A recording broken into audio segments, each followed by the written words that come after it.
Can the President of the United States capture the President of Venezuela legally?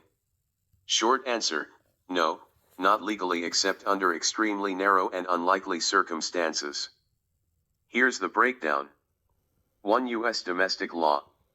The U.S. President cannot lawfully order the capture, kidnapping, of a foreign head of state simply by executive authority. Such an act would violate U.S. criminal law, example kidnapping statutes. The President is not above the law. Executive power does not include unilateral authority to abduct foreign leaders. Even covert actions by intelligence agencies must comply with U.S. law and congressional authorization. Bottom line, there is no general domestic legal authority for capturing a foreign president. 2. International law, the biggest barrier. Under international law, a head of state immunity.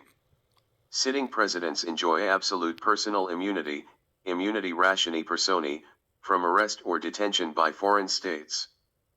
This applies regardless of alleged crimes, while they are in office. Capturing Venezuela's president would violate the UN Charter, the principle of state sovereignty, the prohibition on use of force against another state, b. act of war. Sending U.S. forces to seize a foreign president on their own territory would almost certainly be considered an act of war or armed aggression. 3. Possible exceptions, very limited.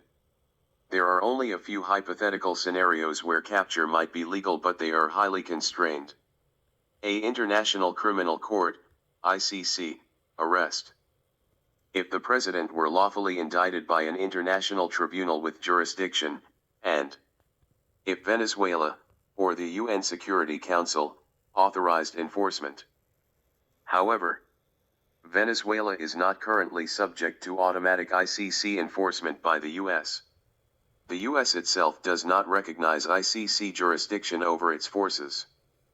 Even ICC indictments do not automatically override head of state immunity without UN backing. B. UN Security Council authorization. If the UN Security Council explicitly authorized the arrest or capture under Chapter 7, as it did in rare cases like the former Yugoslavia, this would require approval from permanent members, including China and Russia, which is politically improbable. See capture during armed conflict. If the US were in a lawful armed conflict with Venezuela and the president were captured as a combatant, even then, the legality would depend on the conflict's legality and compliance with the laws of war. This is theoretical and not applicable under current conditions. 4. Historical context. Even in extreme cases, example Noriega of Panama, capture occurred after invasion, after loss of head of state status, and under contested legality. The U.S. has never lawfully abducted a sitting foreign president in peacetime under international law. Final conclusion. No. The President of the United States does not have legal authority under U.S. law or international law to capture the sitting president of Venezuela outside of an unauthorized action or lawful armed conflict, and even then the legality would be heavily scrutinized. If you'd like, I can also explain how sanctions and indictments differ from arrest, why head of state immunity exists,